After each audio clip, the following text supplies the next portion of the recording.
আজকে বেশ কিছু ব্রেকিং খবর আছে। আমি আপনাদেরকে সেই ব্রেকিং খবরগুলো দিতে চাই। আপনারা কি শুনতে পাচ্ছেন স্পষ্ট ক্লিয়ার? আমাকে একটু কমেন্ট করে জানান যে সব ঠিক আছে কিনা। ডোনাল্ড ট্রাম্প ইরানের ভয় কি আবার পিছু হটতে যাচ্ছে? সব ঠিক আছে, কমেন্ট আসছে অনেকগুলো, আমি দেখতে পাচ্ছি। আমাকে জানাবেন আপনারা শুনতে পাচ্ছেন, দেখতে পাচ্ছেন। ওকে, প্রথম বিষয় হলো যে গত 3 দিন আগে আমি আপনাদের খবর দিয়েছিলাম যে আমেরিকা আক্রমণ করতে যাচ্ছে ইরানে, কিন্তু হঠাৎ করে সেই আমেরিকা হঠাৎ করে পিছু হটলো। কোন একটি অদৃশ্য কারণে আমেরিকা পিছু হটেছে। এরপর আমেরিকার সাথে ইসরায়েলের দূরত্ব বেড়ে যায়। কিন্তু ডোনাল্ড ট্রাম্প নাছোড়বান্দা, তিনি যুদ্ধটা করবেন। তিনি বারবার তার সেনা জেনারেলদের ডাকছেন, মিটিং করছেন কিভাবে ইরানের উপর প্রতিশোধ নেওয়া যায়। কারণ ইরান ছোট দেশ, আমেরিকা বড় দেশ। বড় দেশের কাছে ছোট দেশ কেন হার মানছে না, কেন নতি স্বীকার করছে না? কিন্তু ইরানের ইতিহাস বলে ইরান তো আমেরিকার আগে জন্ম নিয়ে একটি দেশ। তাদের ইতিহাস বলে তারা কখনো কারো কাছে নতি স্বীকার করেনি, সেটা ভালো হোক আর খারাপ হোক, বাট ইতিহাস বলে নতি স্বীকার করেনি। এখন কি হবে? আমি আপনাদেরকে একটা ছবি দেখাই। প্রথম একটা ছবি আপনারা আমার স্ক্রিনে দেখতে পাচ্ছেন। এই যে ভদ্রলোকে দেখতে পাচ্ছেন, তিনি সিআইএ প্রধান, মার্কিন যুক্তরাষ্ট্রের যে সিআইএ তাদের এজেন্সি বা গোয়েন্দা বাহিনী, তার সাবেক প্রধান। তার নাম হলো ডেভিড প্যাট্রিয়াস। তিনি আজকে আমেরিকার প্রেসিডেন্ট ডোনাল্ড ট্রাম্পকে বলেছেন যে আপনি এই যুদ্ধটা করবেন না, কারণ এই যুদ্ধটা আমেরিকার জন্য কোনো রেজাল্ট বয়ে আনবে না। এই যুদ্ধটা আমেরিকার জন্য কেবল ধ্বংস আনবে। তিনি তার অভিজ্ঞতা থেকে বলছেন যে তিনি যেহেতু আমেরিকার সবচেয়ে বড় গোয়েন্দা বাহিনীর প্রধান ছিলেন, তিনি বলছেন যে আমি যতটুকু জানি আমাদের পূর্বের অভিজ্ঞতা আর ইরানের অভিজ্ঞতা এক হচ্ছে না। ইরান আমাদের পাল্টা যে প্রতিঘাত করবে, সেখানে মার্কিন 40 থেকে 50,000 সেনা ফেরত নাও আসতে পারে। দ্বিতীয় আরেকজনের ছবি দেখায় আপনাদেরকে, আপনারা আমার স্ক্রিনে দেখতে পাচ্ছেন হয়তো। দুঃখিত, একই ছবি আবার আসছে। ইনি হলেন, আপনার স্ক্রিন দেখতে পাচ্ছেন তো না? এই ব্যক্তির নাম হলো, ইনি হলেন মার্কিন বর্তমান যে সেনাবাহিনী রয়েছে তাদের একজন উচ্চ পর্যায়ের general, joint chief of staff chairman. বুঝতে পারছেন তো, সেনাবাহিনীর সবচেয়ে গুরুত্বপূর্ণ পদের ব্যক্তি। তার নাম হলো ডেইন কিং। এই ডেইন কিং, যিনি সম্প্রতি এই কয়েক মাস আগের কথা, যে ভেনেজুয়েলার প্রেসিডেন্ট মাদুরোকে তুলে নিয়ে গেছিল আমেরিকা একটি অপারেশন চালিয়ে, সেই অপারেশনের প্রধান ছিলেন এই ডেইন কিং। এই ভদ্রলোক ঠিক একইভাবে আমেরিকাকে উদ্দেশ্য করে বলেছে, অর্থাৎ ট্রাম্পকে উদ্দেশ্য করে বলেছে যে এই যুদ্ধটা আমাদের জন্য একটা বড় অভিশাপ হতে পারে। অর্থাৎ তিনি বলছেন যে আমি ভেনেজুয়েলায় যে অপারেশন করেছিলাম তার আগে যে হোম ওয়ার্ক করেছি, সেখানে আমাদের সম্ভাব্য বিজয়ের প্রত্যেকটি বিষয়ের ইঙ্গিত পেয়েছি। কিন্তু ইরানের ব্যাপারে আমরা যে তথ্য পাচ্ছি, এই তথ্য বলছে আমরা ইরানে পরাজিত হতে যাচ্ছি। আমাদের জয়ের সম্ভাবনা মাত্র 10 থেকে 15%। তো এই 10 থেকে 15%-এর সম্ভাবনা নিয়ে আমরা কি করে লড়াইটা করব? এই দুজন হাই অফিসিয়াল শুধু নয়, আজকে আমেরিকার বড় বড় জেনারেলরা ট্রাম্পের সাথে বৈঠক করেছেন এবং তারা প্রত্যেকে ট্রাম্পকে বলেছেন যুদ্ধটা না করতে। কিন্তু ট্রাম্প বান্দা নাছোর, তিনি মিস্টার নেতানিয়াহুর আহ্বানে যুদ্ধটা করতে চাইছেন। আজকে মার্কিন বড় বড় গণমাধ্যম, Wall Street journal, financial time এবং আরো বেশ কিছু গণমাধ্যম প্রকাশ্যে যে সংবাদগুলো দিচ্ছে, আমেরিকা বড় বিপর্যয়ের দিকে যাচ্ছে ডোনাল্ড ট্রাম্পের ঘাটতাড়ামির জন্য। অর্থাৎ ডোনাল্ড ট্রাম্প যদি এই যুদ্ধটা করেন, শেষ পর্যন্ত তারা সোভিয়েত ইউনিয়নের রূপ নিতে পারে। কে বলছে? এটা সিআইএ প্রধান, যার নামটি একটু আগে আমি আপনাদের বললাম, ডেভিড প্যাট্রিয়াস। তিনি বলছেন যে এই যুদ্ধটা যদি আমেরিকা শুরু করতে চায়, হতে পারে এটা সোভিয়েত ইউনিয়নের পরিণতি আমাদের আসতে পারে, ভোগ করতে হতে পারে। তার মানে হলো আমরা এই যুদ্ধটা থেকে বড় কিছু পাবো না। তাদের এই পুরো আজকে যে মার্কিন জেনারেলরা ট্রাম্পের সাথে বৈঠক করলেন, সে বৈঠক থেকে যে বিষয়গুলো উঠে এসছে, আমি আরো আপনাদের ধারাবাহিক দিচ্ছি, কয়েকটা প্রেক্ষাপট আলোচনা করব এই আলোচনার মধ্যে। একটা প্রেক্ষাপট হলো, ট্রাম্প চাইছেন যুদ্ধটা করতে। তিনি বলছেন যে আমার ডিপ স্টেটের চাপ আছে, ইসরায়েল লবির চাপ আছে, যুদ্ধটা আমাকে করতে হবে। আর মার্কিন যত জেনারেলরা আছেন তারা বলছেন যে এই যুদ্ধ থেকে আমাদের প্রাপ্তিটা কি। প্রথম, আমরা আফগানে জয়ের সম্ভাবনা নিয়ে নেমেছি, 20 বছরেও জয় নিয়ে ফিরতে পারিনি। আমরা ভেনেজুয়েলায় মাদুরোকে তুলে আনতে পেরেছি, এটা শুধু আমাদের বিজয়। সিরিয়া থেকে আমরা বিজয় পেয়েছি, ইরাকে আমাদের বিজয়টা কি ছিল, এই বিষয়গুলো আসছে। তারপর তারা বলছেন যে আমরা যতটুকু জানি আমাদের তথ্যের আলোকে মিস্টার ইরানের সর্বোচ্চ নেতা আলী খামেনি তিনি এই যুদ্ধে কারবালাকে ফলো করছেন। বুঝতে পারছেন বিষয়টা? আমি আরেকটু খোলামেলা আপনাদের বুঝায় বলি। অর্থাৎ সাম্প্রতিক যতগুলো বক্তব্য দিয়েছেন ইরানের সর্বোচ্চ ধর্মীয় নেতা আয়াতুল্লাহ আলী খামেনি, সে বক্তব্যে তিনি বলেছেন যে আমাদের সামনে একটি শিক্ষার পথ আছে, একটি খোলা পথ, সেটা হলো ইমাম হোসেনের পথ, কারবালার পথ। কারবালায় জালিমের বিরুদ্ধে দাঁড়িয়েছিল হযরত মুহাম্মদ সাল্লাল্লাহু আলাইহি সাল্লামের নাতি ইমাম হোসেন, এবং সেখানে তিনি মৃত্যুবরণ অর্থাৎ শাহাদাত পর্যন্ত দাঁড়িয়েছিলেন এবং শাহাদাত বরণ করেছেন পুরো পরিবার সহ। ইরান তারা আমেরিকার বিরুদ্ধে কারবালাকে ফলো করতে যাচ্ছে এবং কারবালার শিক্ষাটাকে বাস্তবায়ন করতে যাচ্ছে। অর্থাৎ ইরানের সামনে পথ একটাই, শাহাদাত অথবা বিজয়, এর বিকল্প কোনো পথ নেই। কিন্তু ডোনাল্ড ট্রাম্প বলছেন যে না, ইরান টিকে থাকবে না, দাঁড়িয়ে থাকবে না, তারা আমাদের আক্রমণের পর নত হবে, তারা পিছু হটবে এবং ইরানে আমরা আমাদের রেজিম চেঞ্জ ঘটিয়ে আমরা আমাদের স্বার্থ বাস্তবায়ন করব। কিন্তু ইরানের উপরে যতটুকু স্টাডি করেছে, যতটুকু গোয়েন্দা তথ্য পেয়েছে এই দুইজন, ড্যানিয়েল কিংস এবং মিস্টার কি বলবো প্যাট্রিয়াস, তারাই বক্তব্যে তাদের ধারণা দিয়েছে ট্রাম্পকে যে না, এটি ইম্পসিবল। কারণ হলো ইরান তারা আমেরিকার বিরুদ্ধে লড়াইয়ের জন্য সর্বোচ্চ প্রস্তুতি নিয়েছে এবং যতক্ষণ তারা টিকে থাকবে ততক্ষণ তারা লড়াই করবে, তারা পিছু হটবে না। এখন মিস্টার ড্রাম সাহেব কি করবেন? ডোনাল্ড ড্রাম না ট্রাম্প বলবো কোনটা, তিনি আসলে কি করবেন? আমেরিকার ডিপ স্টেট অর্থাৎ শক্তির যে বলয়টি, তারা ইসরায়েলের চাপের কারণে নতি স্বীকার করছে। পাশাপাশি আমেরিকার টপ জেনারেলরা বলছেন এই যুদ্ধটা আমেরিকার জন্য ধ্বংস ডেকে আনবে। গোয়েন্দা সূত্রগুলো বলছে ইরান তারা তাদের সর্বোচ্চ যুদ্ধ প্রস্তুতি নিয়েছে এবং লং টাইম যুদ্ধটা করবে। অর্থাৎ আমেরিকা শর্ট টাইম যে বিজয়টা পাওয়ার জন্য তারা প্ল্যান করেছে যে তারা এয়ারক্রাফট ক্যারিয়ার থেকে অ্যাটাক করবে বা তারা যুদ্ধ বিমান থেকে অ্যাটাক করে কয়েকজন টার্গেটকে মেরে চলে যাবে, ইরান তার পাল্টা ব্যবস্থা নিয়েছে। প্রত্যেকটা গুরুত্বপূর্ণ ব্যক্তি যারা আমেরিকার টার্গেট, তাদেরকে সরিয়ে ফেলা হয়েছে।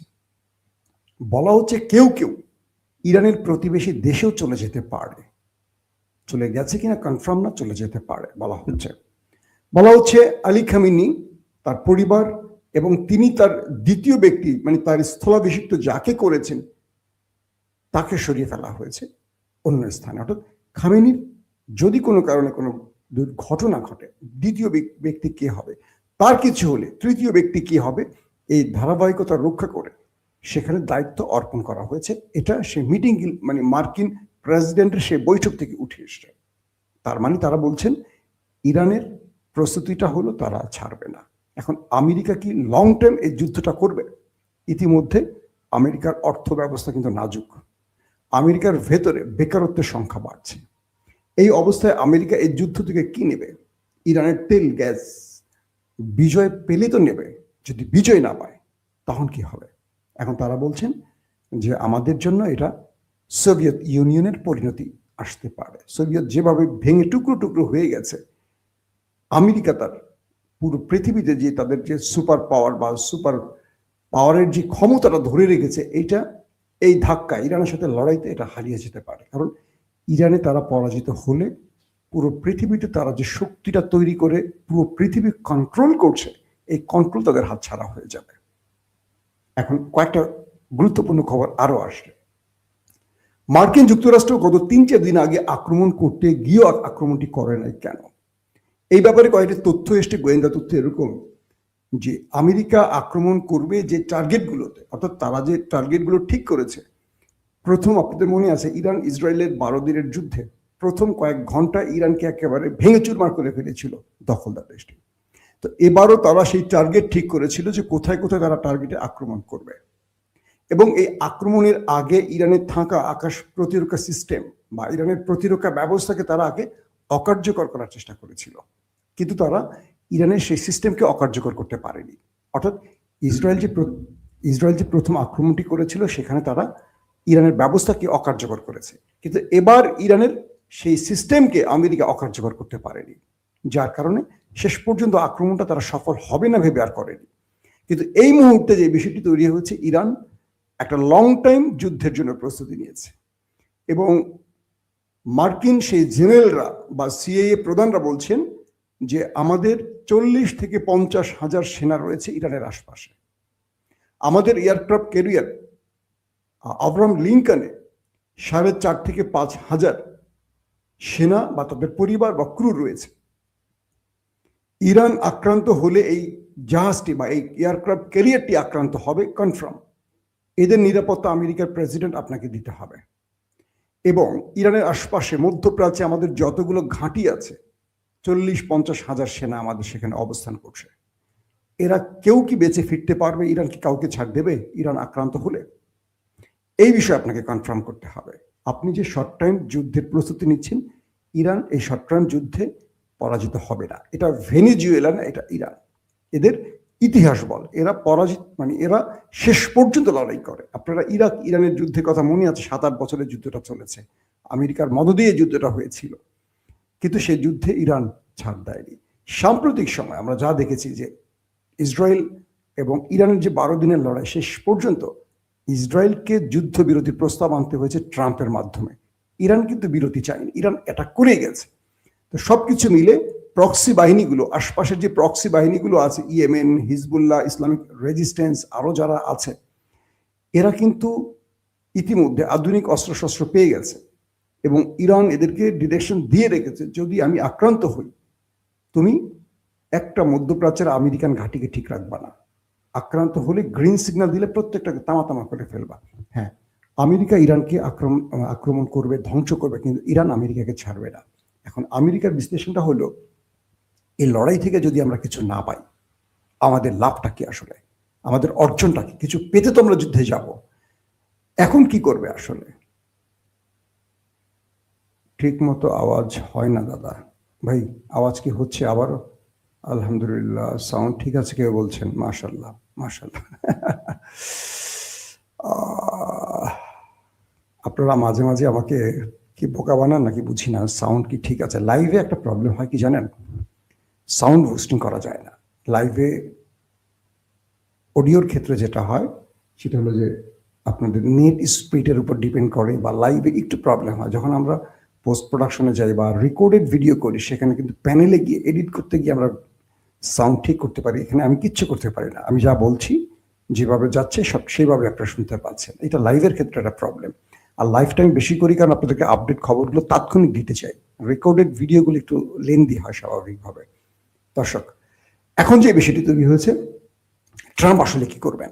ট্রাম্প কি ইরানে আক্রমণ করবেন? তার জেনারেলরা এখন পিছু হচ্ছে, তাকে বলছে যে এই যুদ্ধটা আপনি করবেন না, এই যুদ্ধটা আমাদের জন্য বিপদ ডেকে আনবে, আমাদের পরাজয় ডেকে আনবে, আমাদের জয়ের সম্ভাবনা খুব কম। আবার ইরান তার প্রস্তুতিগুলো নিয়েছে কিভাবে? ইরান একদম হার্ডলাইনে, ইরানকে রাশিয়া, চীন, উত্তর কোরিয়া ঘোষিতভাবে সাহায্য করছে বিভিন্ন অস্ত্রপাতি দিয়ে, কিন্তু আরো কিছু দেশ, বলা হচ্ছে পাকিস্তান, তুরস্ক সহ আরো কিছু দেশ যারা প্রকাশ্যে আসছে না, তারাও কিছু দিচ্ছে হয়তোবা ইরানকে। এখন এই ক্ষেত্রে ইন্টেলিজেন্স শেয়ারিং, বা এখানে আরো অনেক ওপেন সোর্স ইন্টেলিজেন্স শেয়ারিং, এবং এখানে আরো অনেক তথ্য ইরানকে দেয়া হচ্ছে প্রতি মুহূর্তে। আরব রাষ্ট্রগুলো আমেরিকার পাশে এই মুহূর্তে নেই, তারা বলছে যে না, আমরা আমাদের কোনো আকাশ বা ভূমি তোমাদের ইরানে আক্রমণে দেব না। তাহলে কি করবে? এখন সিরিয়া থেকে সেনাদেরকে নিয়ে এসছে ইরাকে, এবং এখান থেকে তারা এই যুদ্ধটা করতে চায়। সবকিছু মিলে ইরান আরেকটা কারবালার জন্য প্রস্তুতি নিচ্ছে। লড়াইটা শেষ পর্যন্ত আসলে কোথায় গিয়ে থামবে। আবার আমেরিকার গোয়েন্দা সংস্থা, আমেরিকার টপ জেনারেলরা ট্রাম্পকে পিছে সরতে বলছে যে আপনি আলোচনার মাধ্যমে সমাধান করুন, কিন্তু যুদ্ধে আপনি সমাধান খুঁজতে যাবেন না। এখানেও আরো কিছু তথ্য আসছে। ইরান কয়েকটা বড় রকম পরীক্ষা ইতিমধ্যে চালিয়েছে, যেটা আমেরিকা জেনেছে। তারা পানির নিচে বা উপরিভাগে, এর মধ্যে তারা হরমুজ প্রণালীকে টার্গেট করে মিসাইল অ্যাটাক চালিয়েছে। চীনের কিছু ভয়ঙ্কর অস্ত্রপাতি ইরানে এসে পৌঁছেছে, যেগুলো ইরান মার্কিন সাবমেরিন, মার্কিন এয়ারক্রাফট ক্যারিয়ার, মার্কিন মিসাইল বা মার্কিন প্যাট্রিয়ট বা মার্কিন থার্ড কিংবা মার্কিন F-35 ধ্বংসের জন্য ইরানের হাতে পৌঁছে গেছে। এটা মার্কিন গোয়েন্দাদের তথ্যের আলোকে। তার মানে ইরান ডু ডাই ম্যাচ খেলবে, আমেরিকা খেলতে চাচ্ছে একটা ওয়ান-ডে ম্যাচ বা একটা T20 ম্যাচ। ধাম করে 2 দিন অ্যাটাক করে শীর্ষ নেতাদের মেরে ফেলবে, টপ জেনারেলদের মেরে ফেলবে, IRGC গোয়েন্দা বাহিনী, বিমান টিমান এদের প্রথম সারি কয়েকটা মেরে ক্ষমতা দিয়ে দিবে মিস্টার মাসুম মাহবুবের কাছে, যে তুমি পুতুল সরকার হয়ে বসে থাকবা। কিন্তু ইরানের মধ্যে ইতিমধ্যে যে বিক্ষোভ চলছে, এখানেও ইরানের জনগণের বিশাল সংখ্যক একটা গোষ্ঠী আলী খমেনির পক্ষে আছে। এখানেও বড় রকম সাফল্য আমেরিকা পাচ্ছে না। সবকিছু মিলে ইরানের ভেতরে অনেক বড় বিশ্বাসঘাতক আছে, সত্য কথা, কিন্তু রাষ্ট্রীয় বাহিনী বা IRGCর মতো যে বিশাল শক্তিধর বাহিনী আছে, শুধু দেশ না দেশের বাইরেও যাদের ব্যাপক শক্তি আছে, এই বাহিনীটি এখন পর্যন্ত আলী খামেনির নির্দেশ ফলো করে চলছেন। তবে রাষ্ট্রের ভিতরে যারা বিশ্বাসঘাতক আছে, এখনো টপ কমান্ডারদের মধ্যে বা টপ লিডারদের মধ্যে তাদের অবস্থানটাকে বা তাদের স্থানটাকে সেভাবে দেখা যায়নি। কারণ এখন পর্যন্ত ইরানে যারা শাহাদাত বরণ করেছেন এরা টপ জেনারেল, যারা বিগত 12 দিনের ইরান ইসরায়েল যুদ্ধে জীবন দিয়ে প্রমাণ করেছেন দেশের জন্য বা ইসলামী প্রজাতন্ত্র ইরানের জন্য তারা সর্বোচ্চ জীবন ত্যাগ করতে প্রস্তুত আছে। এই মুহূর্তে আমেরিকা কি করবে? পুরো আমেরিকার ইস্টাবলিশমেন্ট, ডিপ স্টেট বা জেনারেলদের মধ্যে এখন টানাটানি চলছে। একটা গ্রুপ চাচ্ছে ইসরায়েলের পক্ষে হয়ে যুদ্ধ করতে, আর একটা পক্ষ চাচ্ছে যুদ্ধটা না করতে। দর্শক, আপনি অবশ্যই কমেন্ট করবেন, ইরানে আমেরিকার আক্রমণটা কি হবে আমেরিকাকে সোভিয়েত বানানোর আরেকটি অবস্থা তৈরি হবে, বা আমেরিকা এখানে যুদ্ধে পরাজিত হচ্ছে এটিকে আপনি ধারণা করছেন কনফার্ম, নাকি ইরান এখানে বিজয় পাবে?